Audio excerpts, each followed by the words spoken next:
오늘 저희가 시승하는 차량은 완전히 새로워진 아우디 q e-tron입니다.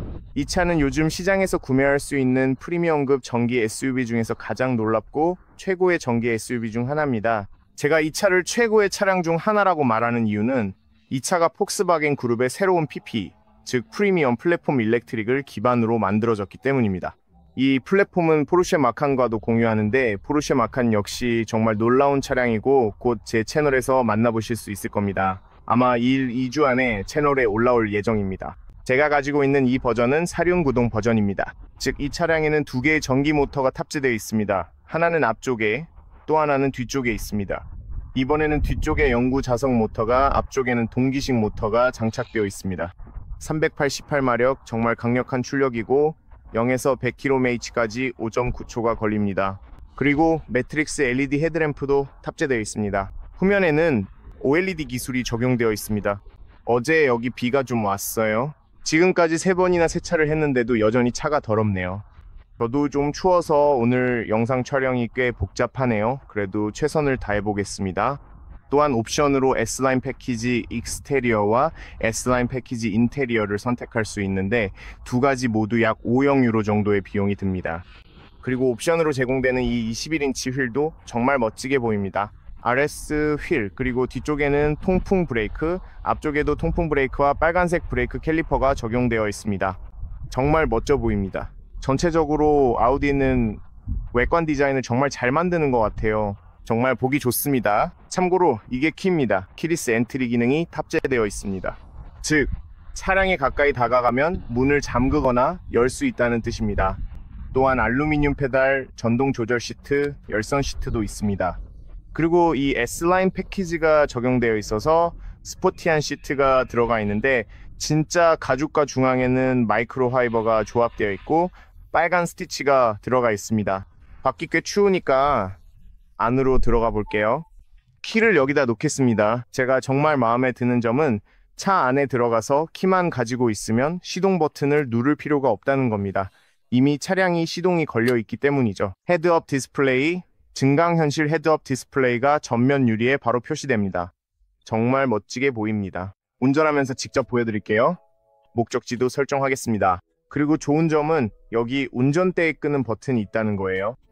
헤드업 디스플레이가 마음에 들지 않으면 그냥 버튼을 눌러서 켜고 끌 수 있습니다. 이건 정말 편리해요. 이 버튼들이 터치 버튼처럼 보이지만 실제로는 물리적인 버튼이라서 저는 그 점이 정말 마음에 듭니다. 소비량을 초기화하겠습니다. 우리가 어떤 소비량을 보이는지도 확인해 볼게요. 그리고 여기에는 즐겨찾기 키도 있어서 이 버튼을 누르면 속도 제한 경고를 활성화하거나 비활성화할 수 있습니다. 이 점이 정말 멋져요. 그래서 원하는 어떤 안전 기능과도 연동할 수 있습니다. 이 차량에는 열선 스티어링 휠, 열선 시트, 다양한 기술과 옵션이 많이 들어가 있습니다. 차량에 대한 더 많은 정보는 별도의 영상, 즉 정지 리뷰와 전체 리뷰에서 모두 자세히 알려드릴 예정입니다. 그 영상도 꼭 확인해 보세요. 왜냐하면 이 영상에서는 실제로 차량을 주행하면서 도로에서의 느낌, 주행 감각, 그리고 차량 주변에 어떤 기능들이 있는지에 대한 피드백을 드릴 예정이기 때문입니다. 이 차량은 거의 풀옵션이라서 여기 있는 모든 기능을 다 갖추고 있습니다. 그래서 여러분이 원하는 옵션이 무엇인지 직접 보고 차량을 구성할 때 선택할 수 있도록 했습니다. 정말 다양한 옵션이 제공되거든요. 가운데에는 14.5인치 스크린이 운전자 쪽으로 기울어져 있습니다. 이것이 아우디의 새로운 레이아웃입니다. 이 레이아웃은 새로운 Q5, S6, A5 등에서 볼 수 있으며 모두 정말 멋지게 보입니다. 또한 조수석 쪽에는 11인치 추가 스크린이 있어서 유튜브를 시청하거나 조수석에서 원하는 다양한 기능을 사용할 수 있습니다. 하지만 정말 좋은 점은 이제 운전자는 자신의 스크린에 집중할 수 있고 조수석 탑승자는 자신의 스크린에 집중할 수 있다는 것입니다. 정말 훌륭하죠. 저는 위아래가 평평한 이 새로운 스티어링 휠 트렌드가 정말 마음에 듭니다. 정말 멋져요. 스티어링 휠 뒤쪽 아래엔 오토파일럿 설정 버튼이 있습니다. 이 영상에서 오토파일럿을 테스트할 예정입니다. 고속도로와 도심에서 주행해보고 제 피드백을 드릴게요. 그리고 소비 전력도 확인해 볼 거예요. 아주 중요한 점은 여기 아래에 Shift by Wire 변속기가 있다는 겁니다. 이 버튼이 파킹 버튼이고 여기서 기어를 변경하거나 선택할 수 있습니다. 후진으로도 갈 수 있습니다. 브레이크를 밟고 앞으로 밀면 됩니다. 후진을 하면 360도 카메라가 활성화되는 걸 볼 수 있습니다. 멋진 점은 측면 뒤, 측면 앞, 전방 후방까지 모두 볼 수 있다는 거예요. 정말 멋진 기능입니다. 위에서 보는 시점도 볼 수 있습니다. 정말 멋진 시스템이에요. 360도 시스템에 꽤 좋은 카메라들이 탑재되어 있습니다. 아주 유용합니다. 예를 들어 파킹 상태일 때 여기서도 카메라를 활성화할 수 있고 비활성화도 할 수 있습니다. 아주 간단합니다. 여기 이 버튼을 통해 가장 중요한 안전 기능들에 접근할 수 있습니다. 여기서 활성화하거나 비활성화할 수 있습니다.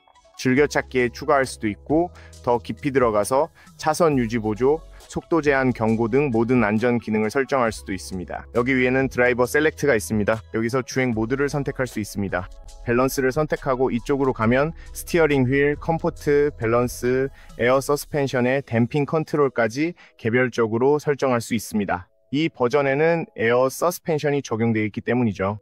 보통은 기본 서스펜션, 어댑티브 기본 서스펜션이 적용되지만 수동으로 어댑티브 되는 기본 서스펜션입니다. 하지만 여기에는 에어 서스펜션이 있어서 사운드에 어떻게 반응할지 운전자 보조 시스템 등도 선택할 수 있습니다. 그리고 또 다른 다이내믹 모드도 있습니다. 왼쪽에서 서스펜션이 어디에 위치해 있는지 그리고 그 상태를 볼 수 있습니다. 컴포트 모드로도 전환할 수 있습니다. 지금 보시면 서스펜션이 약간 올라가고 있는 것을 볼 수 있습니다. 이게 느껴지실지 모르겠네요. 이피션트 모드에서는 차체가 내려가고 오프로드 모드에서는 완전히 올라갑니다. 보이실지 모르겠지만 이 차가 지금 올라가기 시작합니다. 우리는 이피션트 모드로 주행할 거예요. 멋진 점은 이피션트와 이피션트 플러스 모드가 모두 있다는 겁니다. 이피션트 플러스를 누르면 바로 화면 밝기가 조금 어두워집니다. 공조 시스템이 거의 멈추고 차량은 최대한 주행거리를 늘리기 위해 최선을 다합니다. 꽤 멋지고 오프로드 모드도 마찬가지예요. 오프로드 노멀이나 오프로드 플러스에서는 차체가 더 높아지고 정말 흥미롭습니다. 이제 우리는 이피션트 모드, 오직 이피션트 모드로 주행할 거예요. 제 생각에는 이 정도면 충분히 넘친다고 봅니다. 그리고 나서 우리는 다이내믹, 컴포트, 밸런스 등 다양한 주행 모드로 전환하면서 그에 대해 이야기할 예정입니다. 트랙션 컨트롤 버튼은 여기 있습니다. 비상등 버튼은 여기 있습니다. USB-C 포트 몇 개가 있고 그게 다입니다. 이제 시트를 조절하고 출발해 보겠습니다. 여기에는 라이트, 미러, 그리고 시트 조절 컨트롤러가 있습니다. 그리고 여기서 뷰를 커스터마이즈 할 수 있습니다. 문제는 여기에서는 전체 지도를 볼 수 없다는 점입니다. 여기 바로 이 화면에 지도가 표시될 거고 제가 선택을 해보겠습니다. 예를 들어 검색으로 들어가면 충전소 몇 군데를 선택할 수 있습니다. 좋은 점은 주변의 모든 충전소를 보여준다는 것입니다. 그래서 여기서 바로 선택할 수 있습니다. 충전소에 대한 정보도 제공합니다. 시간도 알려줍니다. 도착 시 남아있는 배터리 퍼센트도 알려주고 화면의 교통 상황도 보여주기 때문에 내비게이션이 꽤 괜찮습니다. 네, 제 관점에서는 정말 좋다고 생각합니다. 그리고 오른쪽에서도 바로 볼 수 있습니다. 앞쪽에서는 내비게이션 방향만 볼 수 있고 지도는 볼 수 없습니다. 하지만 멋진 점은 중앙에 차량이 표시되고 오토파일럿을 활성화하면 차량 주변에서 일어나는 일들, 다른 차량들 차선 거리 등을 보여준다는 것입니다. 정말로 똑똑한 시스템이에요. 그리고 여기 오른쪽을 보면 장기 메모리도 있습니다. 왼쪽에서는 이 버튼을 통해 어느 정도 커스터마이즈도 할 수 있습니다. 하지만 만약 반대쪽을 선택하고 싶거나 반대쪽을 변경하고 싶다면 이쪽으로 가서 왼쪽에서는 오른쪽만 또는 왼쪽만 선택할 수 있습니다. 이해가 되시죠? 처음에는 조금 헷갈릴 수 있지만 금방 익숙해질 수 있습니다. 그리고 스티어링 휠 뒤에 있는 패들로 아래에서 볼 수 있듯이 적용하고 싶은 회생제동의 강도를 선택할 수 있습니다. 그래서 그렇게 할 수 있습니다. 하지만 자동으로 둘 수도 있습니다. 차가 알아서 선택하게 하고 싶다면 그냥 그렇게 할 수 있습니다. 이 버튼을 누르기만 하면 됩니다. 어디였더라? 그리고 여기로 가면 정확히 어디였는지 기억이 안 나네요. 하지만 여기로 가면 기억을 좀 더듬어 볼게요. 운전자 보조 시스템으로 가면 되나요? 아니요, 차 메뉴에 있는 것 같아요. 여기서 차 메뉴로 들어가면 아니 충전 메뉴였던 것 같아요. 기억이 안 나네요. 정말로 기억이 안 납니다. 여기에서는 남은 퍼센트와 추천하는 양도 보여줍니다. 하지만 설정 어딘가에 회생제동을 켜고 끌 수 있는 설정이 있습니다. 자동으로 설정할 수도 있어서 차가 알아서 무엇을 할지 자동으로 선택해 줍니다. 아시겠죠? 그래서 네, 그것도 꽤 멋진 기능이에요. 저는 수동으로 둘게요. 작동 방식 보여드리고 싶거든요. 먼저 그냥 굴러가게 둘게요. 회생 제동은 없습니다. 그리고 참고로 여기 아래에 B 모드도 있습니다. 드라이브 모드와 B 모드가 있어요. 그리고 B 모드 그걸 보여드리고 싶어요. 보시면 오토홀드 기능도 있습니다. B 모드는 정말 좋은데 원페달 드라이브처럼 작동하거든요. 드디어 아우디가 이 원페달 드라이브를 도입했네요. 게다가 이 새로운 플랫폼은 800V 아키텍처로 만들어졌어요. 이게 정말 대단한 게 차량이 회생 제동을 할 때 최대 220kW까지 회생할 수 있습니다. 정말 놀라운 일이에요. 이게 바로 내리막길을 내려가거나 브레이크를 밟을 때 회생되는 양이에요. 이건 증강현실이 적용된 헤드업 디스플레이입니다. 여기서 보실 수 있을 거예요. 정말 멋져 보여요. 이제 운전해 봅시다. 이번에는 제가 말을 너무 많이 했네요. 지금 우리는 B모드에 있습니다. 가속하고 가속 페달을 떼면 보세요. 회생 제동이 정말 강력해서 차가 완전히 멈추고 오토 홀드가 작동합니다. 테슬라와 마찬가지지만 여기서는 훨씬 더 강하게 느껴져요. 보이시죠? 마치 브레이크를 밟는 것 같은 느낌이에요. 정말 더 강한 것 같아요. 그래서 느낌이 꽤 강한 편이에요. 기본적으로 브레이크를 밟는 것과 비슷해요. 이런 옵션이 있다는 게 정말 놀라워요. 훨씬 더 좋으니까요. 게다가 이걸 조절하거나 비활성화할 수도 있어요. 여기에서 얼마나 회생되는지 등도 보여줍니다. 하지만 좋은 점은 이 기능을 비활성화할 수 있고 원하지 않으면 이렇게 사용하지 않아도 된다는 거예요. 그리고 이걸로 장난칠 수도 있고 브레이크를 밟지 않고 브레이크 디스크를 사용하지 않고도 원페달 드라이브처럼 운전할 수 있어요. 처음에 보셨는지 모르겠지만 브레이크 디스크는 사용되지 않았어요. 이거 보세요. 얼마나 강력한지요. 하지만 이 기능을 비활성화할 수도 있습니다. 운전 모드로도 설정할 수 있어요. D 모드에서 보여드릴게요. 그리고 여기서 이런 선택을 할 수 있습니다. 예를 들어 가속하다가 페달을 놓으면 차가 그냥 굴러갑니다. 그리고 회생 제동을 조금만 선택하면 그 느낌이 오고 더 많이 선택하면 더 강하게 느껴집니다. 그래서 이게 참 좋아요. 이제 이 다양한 회생 제동 모드를 모두 한번 시험해 볼게요. 그리고 깜빡한 게 있는데요. 여기 오른쪽에서 소비량을 리셋해야 해요. 장기 메모리, 트립, 어디 있지? 여기 위에요. 단기 메모리. 이걸 그냥 리셋하고 싶어요. 근데 공조 시스템이 켜져 있어요. 칩 진출이 되라면 잠깐 꺼볼게요. 더 명확한 질문으로 다시 시도해주세요. 여기서 끌 수 있어요. 그리고 참고로 이 차는 챗GPT 연결 기능도 있어요. 그래서 차와 대화하면 다양한 정보도 얻을 수 있죠. 예를 들어 챗지에 따르면 오늘 바깥 기온이 정확히 몇 도야? 오늘 부쿠레슈트는 부분적으로 흐리고 기온은 영하 1도에서 영상 6도 사이일 거예요. S&P 주식시장에 대해 말해줘. 챗GPT에 따르면 스탠더드 앤 푸어스 500, 흔히 SP500이라고 불리는 것은 미국의 500대 주요 기업의 주식 성과를 측정하는 주식시장 지수입니다. 그러니까 챗GPT가 통합되어 있어서 정말로 많은 질문들을 할 수 있고 정말로 놀라울 따름이에요. 그러니까 운전하면서 동시에 차와 대화할 수 있다는 거죠. 그리고 제가 테스트해봤는데 이 시스템이 현존하는 것 중에서 최고 중 하나라고 생각해요. 왜냐하면 훨씬 더 부드럽게 작동하거든요. 정말 부드럽게 작동해요. 기계적인 느낌이 아니에요. 훨씬 더 잘 통합되어 있어요. 이제 차와 주행 감각에 대해 또 한 가지 말씀드리자면 앞쪽에는 이중 유리, 즉 어쿠스틱 글라스가 적용되어 있고 실내에는 매우 뛰어난 방음과 아주 좋은 편안함이 있습니다. 소재의 품질도 정말 뛰어나요. 그립감도 좋고 스크린의 시야도 아주 좋아요. 정말 완벽하다고 생각해요. 모든 게 마음에 들어요. 배열 방식도 그렇고요. 그리고 거울 주변의 시야도 좋습니다. 측면에 있는 거울들은 정말 커요. 엄청나게 큰 거울들이에요. 사실 필요 이상으로 큰 것 같아요. 그리고 정말 궁금한 게 고속도로에서 고속 주행을 할 때 바람 소리가 들리는지 확인해 보고 싶어요. 하지만 오늘은 바람이 정말 심하게 불고 엄청 춥고 겨울이 온 것 같아요. 나무들이 흔들리고 바람이 세게 부는 게 보이죠? 그래서 오늘은 바람 소리에 대해 판단하기가 좀 어려울 것 같아요. 이미 바람이 꽤 강하거든요. 그래서 아마 바람 소리가 좀 들릴 수도 있지만 거울이 크다는 점이 있죠? 좋은 점은 시야가 정말 환상적이라는 거예요.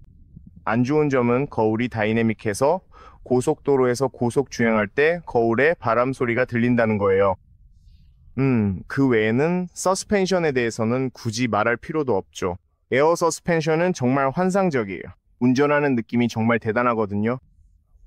차 안에 있으면은 많은 사람들이 테슬라 모델 Y와 비교하던데 솔직히 그 비교는 말이 안 돼요. 일단 이 차는 훨씬 더 비싸거든요. 가격이 61 0유로에서 시작해서 104 0유로까지 올라가요. 제가 지금 타고 있는 이 차는 옵션이 거의 다 들어가 있는 모델이에요. 보셨겠지만 거의 풀옵션이죠. 하지만 운전할 때의 느낌으로 보면 이 차가 확실히 더 좋아요. 품질도 더 좋고 운전 감각도 더 뛰어나요. 제 입장에서는 정말 놀라울 정도예요. 헤드업 디스플레이에 많은 정보가 표시되는 걸 볼 수 있는데 증강현실 화살표로 왼쪽으로 가야 한다는 것도 보여줘요. 사각지대 뷰 모니터링 라이트는 여기 사이드 미러 옆에 있어요. 이걸 어떻게 활용할 수 있을까요? 헤드업 디스플레이에 비상제동 경고가 나타나는 걸 볼 수 있어요. 앞에 위험이 있다는 뜻이죠. 여기 화면에서도 볼 수 있는데 앞차가 브레이크를 밟아서 그런 걸 확인할 수 있어요. 그리고 이제 왼쪽으로 가라고 알려주는 화살표도 볼 수 있습니다. 저는 바로 직진할게요. 그리고 여기 뷰에서 차량 주변에서 일어나는 일과 함께 전방만 볼 수도 있어요. 그리고 여기 왼쪽에 있는 차도 볼 수 있고 차선도 볼 수 있어요. 그리고 제가 오토파일럿을 활성화하면 얼마나 멋지게 보이는지 알 수 있을 거예요. 정말 멋지게 보여요. 또 다른 점은 이 차에는 22개의 스피커가 탑재되어 있고 뱅앤올룹슨 사운드 시스템이 적용되어 있어요. 일종의 쌈디 사운드 시스템이죠. 차 안에서 들으면 정말 환상적이고 이 헤드레스트 안에도 스피커가 들어있어요. 그래서 내비게이션이 활성화되어서 좌회전, 우회전 하세요 라고 안내할 때 뒤쪽에서 소리가 들리는 것 같은 느낌이에요. 마치 뇌 속에 직접 말을 거는 것 같아요. 이게 무슨 말인지 잘 모르겠을 수도 있겠네요. 3D라서 머릿속에서 목소리가 들리는 것 같은 느낌이에요. 사운드 시스템이 정말 좋아요. 정말 훌륭해요. 네. 또 한 가지 말씀드리고 싶은 점은 이 차가 꽤 비싸긴 하지만 만약 여유가 있다면 이 차를 선택하는 게 정말 합리적이라고 생각해요. 이 차의 주행거리는 약 540km 정도예요. 그리고 네. 이건 아우디가 처음으로 시장에 출시했던 e-tron 모델이나 그들의 첫 번째 순수 전기차보다 훨씬 더 뛰어나고 훨씬 더 개선된 성능과 경험을 제공합니다. 정말 놀라울 정도로 좋아요. 그리고 네, 이건 프리미엄 차량이에요. 확실히 프리미엄 차량입니다. 편안함도 정말 좋아요. 외관 디자인도 환상적이에요. 업계 최고 수준인 매트릭스 LED 헤드램프도 장착되어 있어요. 뒷부분에는 올 LED가 적용되어 있고 8가지 애니메이션 중에서 선택할 수 있어요. 차를 잠그거나 열 때마다 다른 애니메이션이 나옵니다. 경고 표시도 보여주고 모양도 바꿀 수 있어요. 그래서 정말 훌륭합니다. 참고로 지금은 이피션트 모드에 있습니다. 이제 주행 모드를 바꿔볼게요. 이피션트 모드에서는 모든 것이 부드럽고 쾌적해요. 그리고 주행 모드를 바꿀 때 예를 들어 다이내믹 모드로 전환하면 모든 것이 빨간색으로 바뀌고 앰비언트 라이트까지도 그렇습니다. 이 차량에는 아름다운 앰비언트 라이트가 적용되어 있어요. 야간 시승을 하면 이 조명이 어떻게 보이는지 좀 더 잘 확인할 수 있습니다. 하지만 다이내믹 모드로 전환하면 서스펜션이 자동으로 더 낮아지고 페달이 훨씬 더 민감하고 반응이 빨라집니다. 정말 그런데 주행이 너무 부드럽네요. 지금은 최대 회생제동이 설정되어 있지만 여기서 조절해서 롤링 모드로 바꿀 수도 있어요. 그리고 지금처럼 가속 페달에서 발을 떼면 그냥 굴러갑니다. 하지만 페달을 한번 밟으면 더 강한 회생제동이 작동해요. 한 번 더 밟으면 훨씬 더 강한 회생제동이 걸립니다. 그래서 운전대 뒤에 있는 패들로 원하는 회생제동의 강도를 조절할 수 있어요. 아니면 B 모드로 놓고 저처럼 원 페달 드라이브로 운전할 수도 있습니다. B 모드에서는 최대 회생제동이 적용되기 때문에 보시다시피 제동력이 꽤 강합니다. 이걸 한번 보세요. 저도 제 차 테슬라 모델 Y에 이런 옵션이 있었으면 좋겠어요. 차가 그냥 굴러가게 할 수 있는 이런 옵션이 있으면 좋겠는데 테슬라에는 그런 기능이 없거든요. 하지만 여기에는 그 기능이 있습니다. 그래서 드라이브 모드로 놓고 이 기능들을 비활성화하면 지금처럼 비활성화했을 때 차가 그냥 굴러가는 걸 볼 수 있어요. 아주 조금만 회생 제동이 걸릴 뿐입니다. 여기서 출발할 수도 있고 그러면 그냥 멈춥니다. 제게 가장 잘 맞는 건 B 모드나 이 두 가지 회생 제동 옵션인 것 같아요. 하지만 고속도로에서 고속주행이나 장거리 주행을 할 때는 차가 그냥 굴러가게 두는 게 더 합리적입니다. 그래서 차가 굴러갈 때가 훨씬 더 좋죠.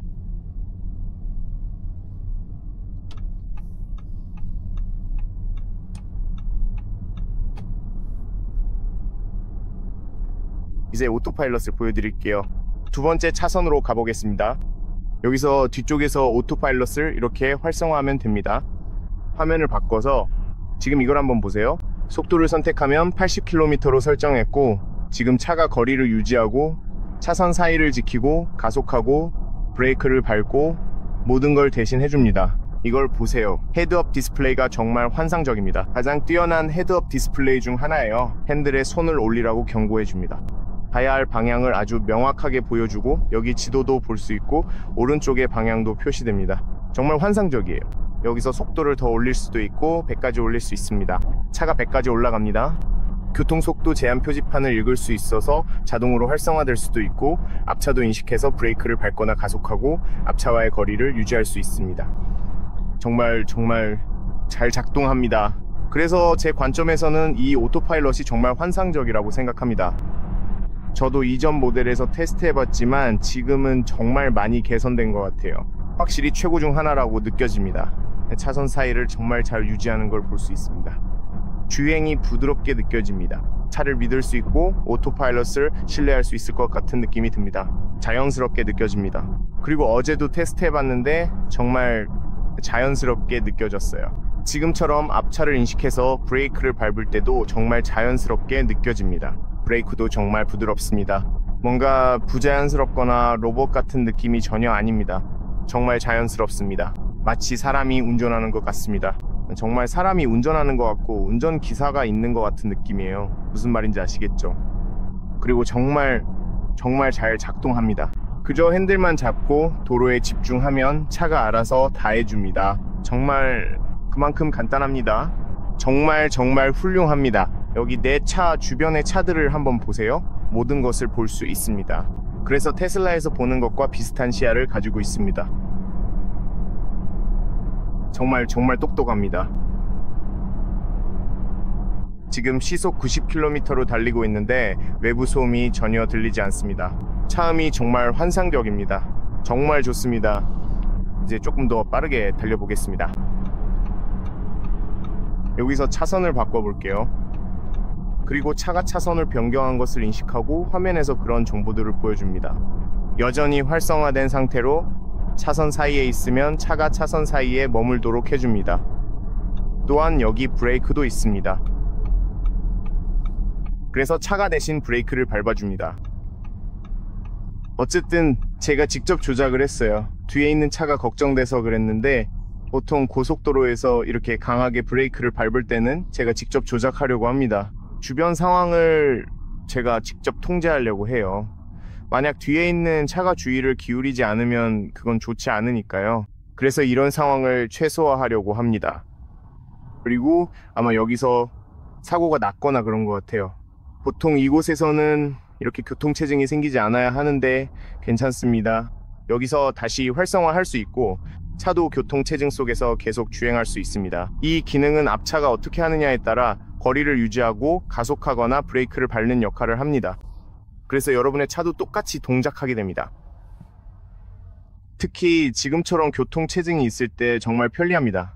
그냥 차가 알아서 해주니까 스트레스가 줄어듭니다. 이 안에 있으면 정말 프리미엄 차량을 운전하는 느낌이 들어요. 단순히 이름이나 로고 때문만이 아닙니다. 정말로 특별한 차를 운전하고 있다는 느낌이 확실히 듭니다. 이건 그냥, 그리고 정말로 이 차를 믿을 수 있다는 느낌이 듭니다. 그리고 꽤 가까이 다가가기도 해요. 여기서 거리도 직접 선택할 수 있습니다. 보시다시피 5단계가 있어요. 5, 4, 5, 1 이렇게요. 아주 가까이 갈 수도 있고 멀리 떨어질 수도 있습니다. 제가 앞차와 멀리 떨어지도록 선택하면 차가 그렇게 해줍니다. 그리고 차가 가속할 때는 거리를 조금 더 길게 유지하지만 이렇게 가까워지면 꽤 가까이 다가갑니다. 정말 똑똑한 시스템이에요. 다른 차들에서는 거리를 좀 더 멀리 유지하는 걸 봤는데 그건 그렇게 실적이지 않더라고요. 하지만 이 오토파일럿은 정말 뛰어난 것 같아요. 정말 잘 작동합니다.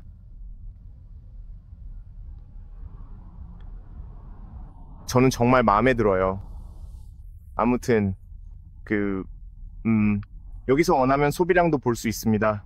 단기 메모리는 47.8입니다.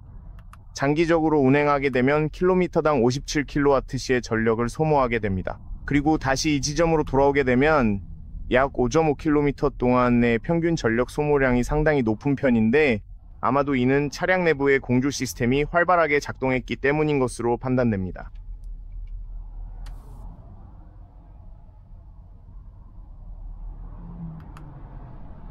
네, 아무튼 어쨌든 그렇습니다. 그리고 앞쪽에 디스플레이 담당자들이 있는 걸 볼 수 있고 여기 아래쪽에서도 볼 수 있습니다. 지금 아마 교통이 좀 많은 것 같아요. 무슨 일이 일어나고 있는지 왜 이런지 잘 모르겠지만 어쨌든 우회전을 해야 해서 아마 우회전할 것 같아요. 그걸 비활성화했습니다. 어차피 다음 정류장에서 고속도로를 나가야 하니까 아마도 1차선으로 가야 할 것 같아요. 또한 다이내믹 모드에서는 스티어링 휠의 감각이 꽤 좋습니다. 조금 더 단단해지긴 하지만 지나치게 딱딱하지는 않아서 여전히 비교적 쾌적하고 조작하기 쉽습니다. 그런데 이제 효율 모드로 다시 돌아가죠. 여기서 스포츠 모드로 운전할 필요는 없으니까요.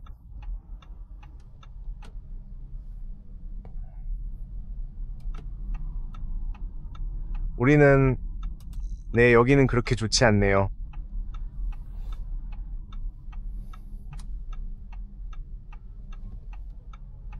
우리는 나가야 해요. 감사합니다.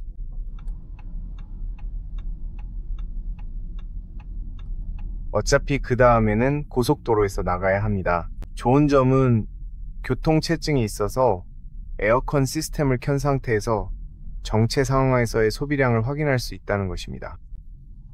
여기 뒷좌석에서는 잘 모르겠네요. 만약 제 생각에는 저쪽이 닫혀 있는 것 같아요. 그리고 나서 반대편으로 갑니다. 조금 더 빠르게 운전할 수 있겠네요. 시속 130km와 고속도로 속도에서 시도해 볼 수 있습니다. 그래서 더 높은 속도에서 차량이 어떻게 주행하는지 볼 수 있죠. 오토홀드, 페달, 모든 것이 정말 부드럽고 쾌적하게 주행되고 있습니다. 실내는 매우 조용하고 다시 크루즈 컨트롤과 오토파일럿을 활성화할 수 있어요. 차량이 교통속도 제한 표지판을 읽을 수 있는 걸 볼 수 있습니다. 심지어 새로 설치된 표지판도요. 저기 한번 보세요. 그리고 100kmh에서 60kmh로 속도가 즉시 그리고 아주 부드럽게 재설정됩니다. 와, 정말 놀랍도록 부드럽게 주행하네요. 이 차량의 움직임과 반응성에 정말 깊은 인상을 받았습니다. 운전하는 내내 만족감이 느껴집니다. 특히 속도 재설정 과정이 너무나 자연스러워서 전혀 이질감이 없습니다. 물론 여기에는 최첨단 내비게이션 시스템이 탑재되어 있어서 현재 경로상에 교통체증이 발생하고 있다는 정보까지 실시간으로 정확하게 보여줍니다. 이 내비게이션은 단순한 길 안내를 넘어 운전자가 미리 교통 상황을 인지하고 대비할 수 있도록 도와주는 매우 유용한 기능입니다. 그래서 1분 추가, 그전에는 4분이 더 걸렸어요.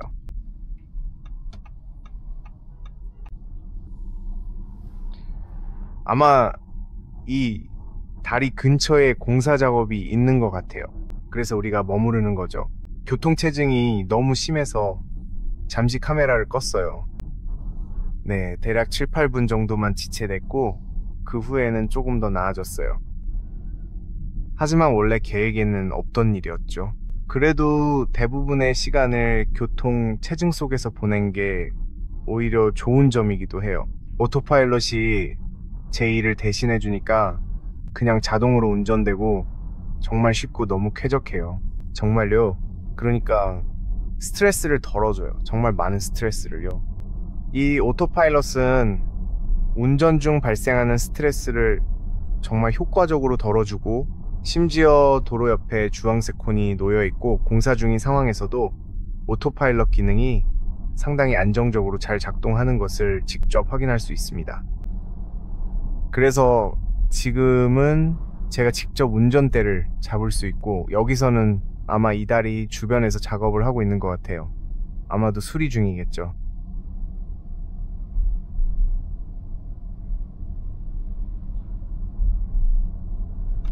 네, 맞아요.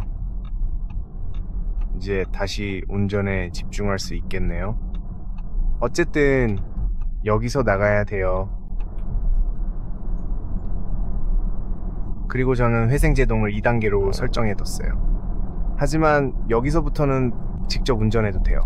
이렇게 그냥 굴러가게 둘 수도 있어요. 이게 지금 가장 큰 장점이죠. 만약 그냥 굴러가고 싶으면 지금처럼 그냥 굴러가면 돼요. 그리고 브레이크를 밟고 싶으면 이 페달로 제동할 수 있어요. 이것 좀 보세요. 1단계, 2단계, 그리고 지금은 강력해졌어요. 브레이크를 밟을 필요도 없어요. 네, 곡선에서 차가 버티는 느낌이 정말, 굳이 말하지 않아도 알겠지만 정말 안정적이에요. 비록 이 Q6 e-tron에는 신형 포르쉐 마칸처럼 리어 휠 스티어가 적용되어 있진 않지만요. 같은 플랫폼을 사용하지만 포르쉐 마칸에는 리어 휠 스티어가 적용되어 있어요. 여기에는 리어 휠 스티어가 없으니 그 점을 염두에 두셔야 합니다. 다시 다이내믹 모드로 돌아가 볼게요. 어디 있지? 다이내믹 모드인가요? 그리고 좀 더 스포티하게 운전할 수 있습니다.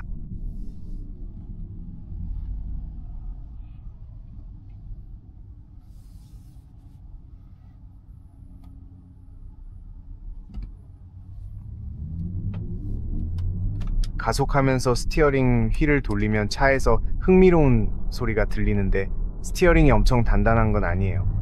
조금 더 단단해지긴 했지만 아주 단단한 정도는 아닙니다.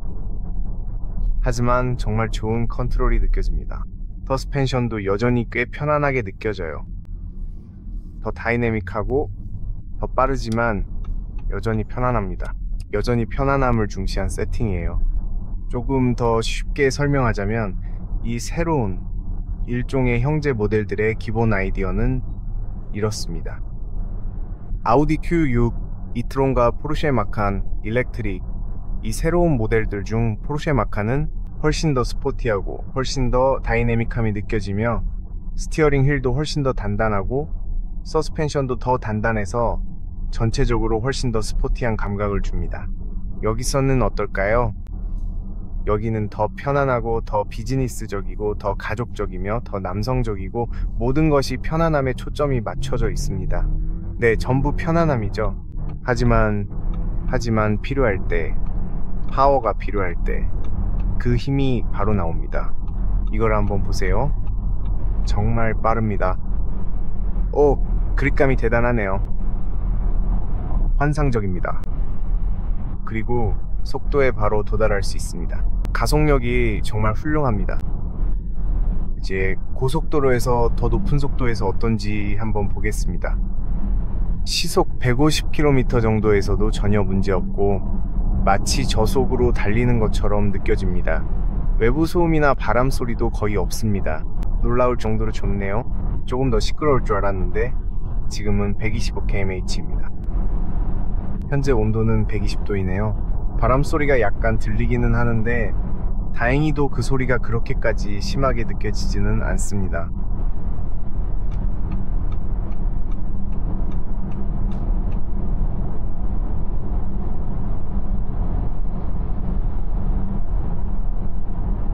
공기저항계수가 0.28인데 이 수치는 SUV 차량임을 감안할 때 정말 꽤나 괜찮은 인상적인 수치라고 할 수 있습니다. 네, 정말 좋게 들리네요. 화면에 선명하게 보이는 125kmh도 보이시죠? 현재 속도가 125kmh에 도달했음을 보여주고 있습니다. 도로 위에서 정말 안정감 있게 달리고 외부 소음도 거의 없어서 정말 뛰어납니다. 이건 진정한 프리미엄 차량이에요. 확실히 마음에 듭니다. 그리고 이런 속도에서도 가속 페달을 밟으면 시트에 몸이 밀려납니다. 정말 대단해요. 이런 속도에서도요, 시트에 몸이 확실히 밀려요. 정말 강력합니다. 388마력이라니 필요 이상이고 상상 이상이에요.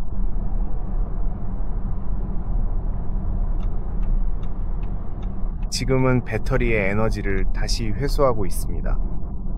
브레이크를 쓸 필요조차 없어요.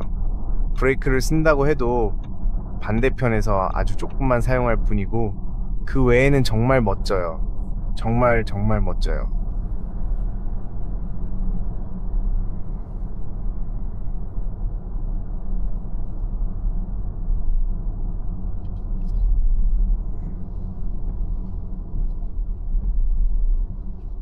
와이퍼 소리도 조용해요.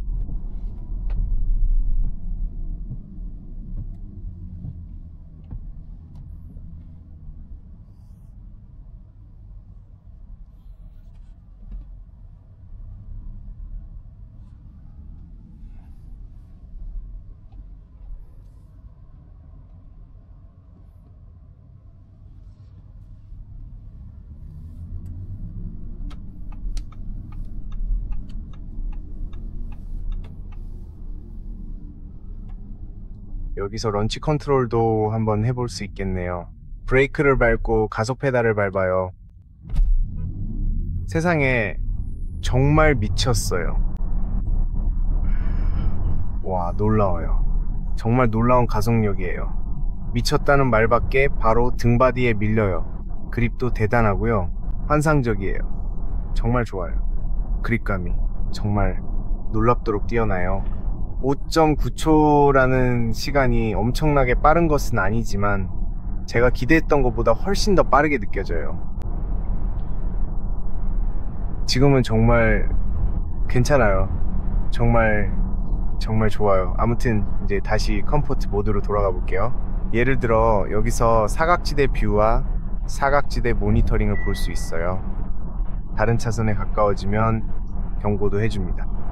또한 다른 차선에 가까워질 때 헤드업 디스플레이에도 표시해줘요. 왼쪽 차선 쪽에 조금 더 가까이 붙어 있을 거예요. 왜냐하면 여기 금속 같은 게 있어서요. 그래서 너무 가까이 가고 싶지 않아요.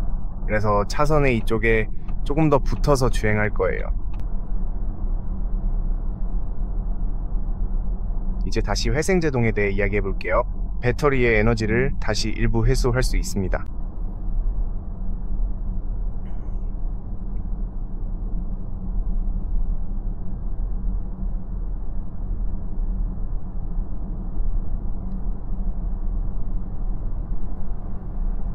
지금 컴포트 모드에서 방지턱을 넘을 때도 전혀 느껴지지 않을 정도로 정말 편하네요.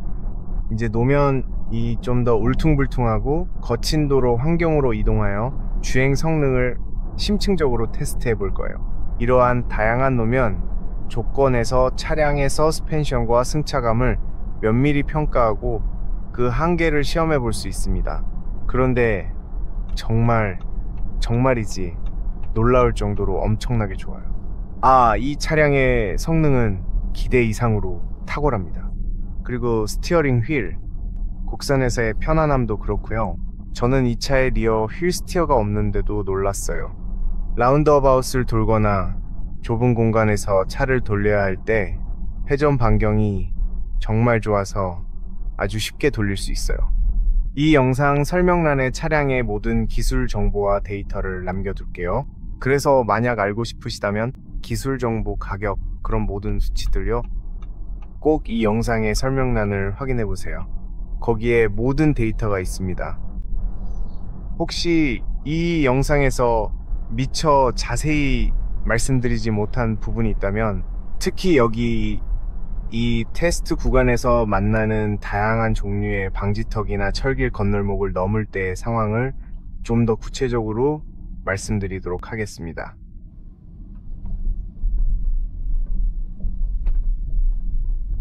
와, 정말 너무 편하네요. 정말 멋져요. 거의 느껴지지도 않아요. 이 차로 장거리 여행을 하고 싶을 정도예요. 가끔 테슬라 모델 Y로 장거리 여행을 하는데 이 차가 있었으면 좋겠다는 생각이 들어요. 훨씬 더 편안할 것 같아요. 확실히 이 차를 타면 스트레스도 줄고 허리 통증도 덜 할 것 같아요. 운전하면서 덜 피곤할 것 같습니다. 정말 놀라운 차예요. 정말 마음에 들어요. 아마도 이 차는 오랫동안 제 머릿속에 남아있을 것 같아요. 오랫동안요.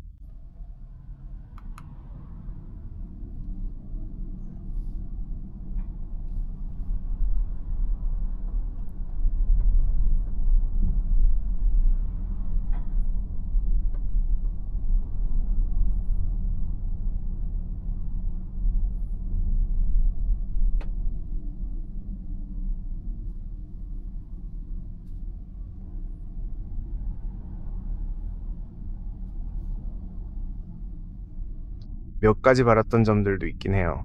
예를 들어 여기 주행 모드 버튼 같은 경우 스티어링 휠에 버튼이 있으면 훨씬 더 편할 것 같아요. 주행 모드를 바꾸려면 여기 아래를 내려다 봐야 하거든요. 아래를 보고 버튼을 누르고 한 번 더 누르거나 아니면 저쪽을 봐야 해요. 조금 더 쉽게 되었으면 좋겠어요. 예를 들면 버튼처럼 말이죠. 아니면 물리적인 버튼 같은 게 있으면 훨씬 더 편리할 것 같아요. 하지만 이런 작은 부분들은 고칠 수 있는 거라서 큰 문제는 아니에요. 이런 부분들은 금방 익숙해질 수 있어요. 하지만 다양한 회생 제동 모드와 회생 제동 강도 조절이 있다는 점이 정말 마음에 들어요. 그리고 원페달 드라이브가 있다는 것도 정말 좋아요. 지금 시내에서 원페달 드라이브로 가고 있거든요. 이런 주행에서는 정말 유용해요. 이렇게 운전할 때는 정말 유용하죠. 페달 하나만 사용하면 되고 브레이크 페달을 쓸 필요가 없어서 정말 편리해요. 그리고 그 외에도 많은 장점이 있어요. 장점이 정말 많아요. 그리고 물론 어떤 부분은 사람에 따라 호불호가 갈릴 수 있지만 때로는 주관적일 수도 있죠. 여기 로터리에서 제가 말씀드린 걸 정확히 볼 수 있어요. 뒷바퀴 조향 기능은 없지만 그래도 보세요. 이렇게 할 수 있어요. 로터리에서도 아무 문제 없이 진입할 수 있고 핸들을 많이 돌릴 필요도 없어요. 보조 시스템이 정말 훌륭하게 잘 세팅되어 있어서 정말 만족스럽고 즐기고 있다는 느낌이 들어요. 주행 모드에 대해서도 정말 환상적이라고 생각해요.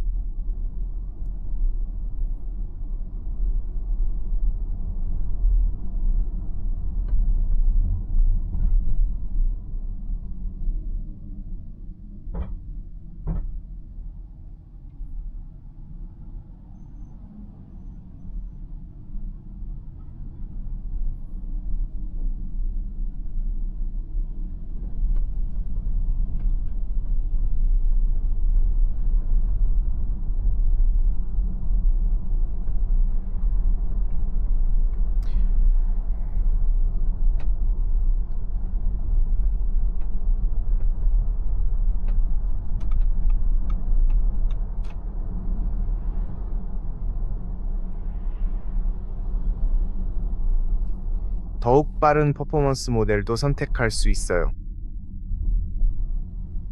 그 모델은 가속력이 더 빠르죠. 하지만 제 생각에는 이 모델이 정말 완벽한 것 같아요. 이 모터 모델이 제공한 것 이상이 필요하다고 생각하지 않지만 정말 더 많은 마력이 필요하다면 다른 모델을 선택할 수도 있어요.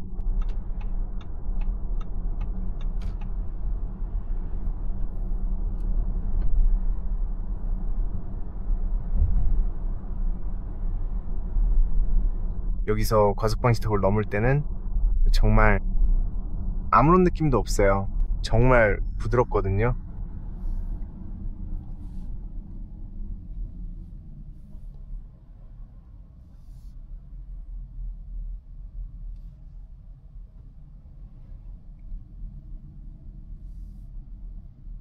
그리고 정말 강력해요. 이거 멈춰봐요. 이 브레이크 한번 보세요. 정말 강력해요. 마치 브레이크를 밟는 것 같아요. 제가 테스트해본 원페달 드라이브 중에서 가장 강력한 것 중 하나예요. 그리고 어떤 면에서는 이게 좋은 게 특정 상황에서는 브레이크를 써야 할 때가 있지만 여기서는 전혀 그럴 필요가 없어요. 정말 어떤 상황에서도요. 여기서도 브레이크를 써야 할 필요가 없어요. 이것 좀 보세요. 그냥 페달에서 발을 떼면 멈춰요. 너무 강력해서 앞차가 브레이크를 밟을 때도 그냥 멈춥니다. 그래서 정말 편리하죠. 소비 전력은 약 30.9과블료입니다. 왜냐하면 저희가 에어컨을 22도로 맞추고 오토로 켜둔 채로 교통체증 속에서 주행하고 있기 때문이에요. 주행 흐름이 그다지 원활하지 않았어요. 그래서 이 정도 소비량을 예상하셔야 합니다. 지금은 겨울이에요. 날씨도 춥고요. 이 정도 소비량이 정상이라고 보시면 됩니다. 여름에는 아마 훨씬 더 적을 거예요. 보통 예상 소비량은 약 20kW 정도입니다. 17에서 21kW 정도요. 하지만 지금은 여러 상황에 따라 달라질 수 있습니다. 상황에 따라 결과가 달라질 수 있어요.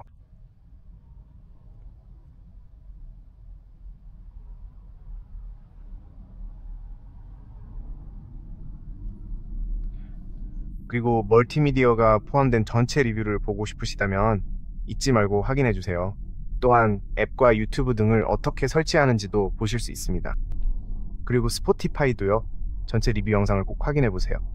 아마 이미 채널에 올라와 있을 거예요. 그 영상에서 차량 정보를 더 얻을 수 있습니다.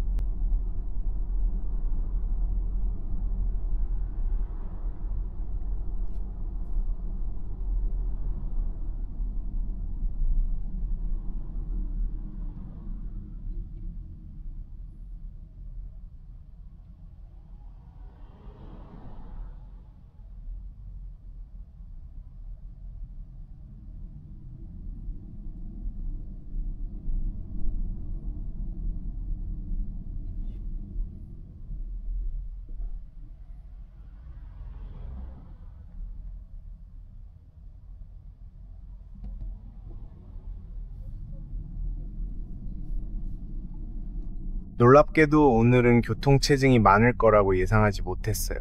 오늘이 토요일이라 일부러 교통이 덜할 때 시승하려고 계획했거든요. 하지만 영상에서는 교통체증이 꽤 많았어요. 그래도 괜찮았던 것 같아요. 문제 없었습니다. 이미 차량에 대한 감은 잡았습니다.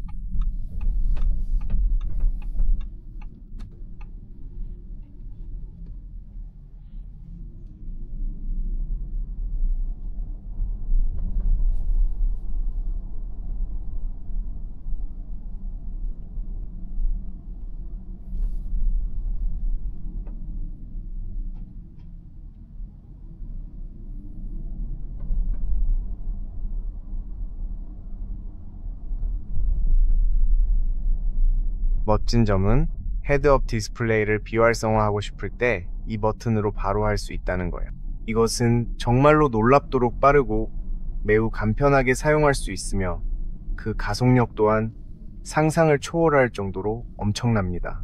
또한 페달의 경우에도 마찬가지로 발로 직접 밟을 수 있도록 설계된 페달이 견고하게 장착되어 있습니다. 특정 지점에 도달하면 페달이 더 이상 움직이지 않고 멈추는 명확한 지점이 존재하는데 이때 사용자가 조금 더 강한 힘을 주어 밟으면 약 1cm 정도 더 깊숙이 들어가는 독특한 기능이 있습니다. 이러한 세밀한 조작감은 사용자에게 더욱 정교한 제어 경험을 제공합니다. 이렇게 하면 더 강한 출력을 얻을 수 있어요. 그래서 효율 모드에 있다가도 차를 추월해야 할 때 더 많은 힘이 필요하면 문제 없어요. 그냥 한 번 밟고 그 다음에 조금 더 세게 한 번 더 밟으면 스포츠 퍼포먼스처럼 힘이 나옵니다. 그리고 이걸 보세요. 차를 돌릴 때 정말 쉽게 같은 선상에서 아주 부드럽게 회전할 수 있어요. 이건 회전 반경이 좋아서 그렇죠.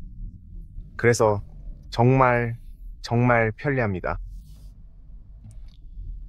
아무튼 이제 여기쯤에서 잠시 차를 멈추고 이 차량의 뛰어난 성능과 편의성을 다시 한번 확인해 볼게요. 특히 이 차량에 탑재된 놀라운 360도 카메라 기능을 여러분께 더욱 자세히 보여드리고 그 다음에 이 중요한 영상도 여기서 깔끔하게 마무리하도록 하겠습니다.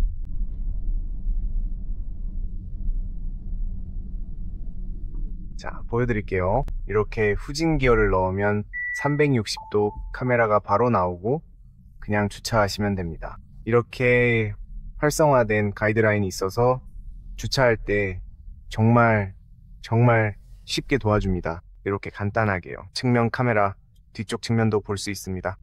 아니면 앞쪽 측면도요. 정말 멋지지 않나요? 이런 기능을 제공하는 차는 많지 않죠. 정말 좋습니다. 주차 기어에 넣을 수도 있지만 여기서도 이 기능을 활성화할 수 있어요. 이번 주행에서 소비된 전력은 30.3kWh였습니다. 이 차를 이틀 동안 탔는데 아직도 배터리가 56% 남아있고 주행 가는 거리는 231km예요. 효율도 좋고요. 정말 훌륭합니다. 이 차는 100kWh 배터리를 탑재하고 있지만 실제로 사용할 수 있는 용량은 95kWh입니다. 이 차 크기에 비해 꽤 큰 배터리죠. 제 생각을 말씀드리자면 많은 분들이 이 차를 테슬라 모델 Y나 그 가격대에 더 저렴한 차들과 비교하는 걸 봤어요. 비슷한 형태를 가지고 있다고 해도 같은 등급의 차량이라는 의미는 아닙니다. 이 차는 확실히 직접 운전해보고 차 안에 들어가서 소재를 만져보고 실내와 외관을 보면 이 차가 훨씬 더 고급스러운 차라는 걸 알게 될 거예요. 이 차는 완전히 다른 등급에 속해 있으니 예산이 된다면 꼭 선택하시길 추천합니다. 그러니까 두 가지 선택지가 있습니다.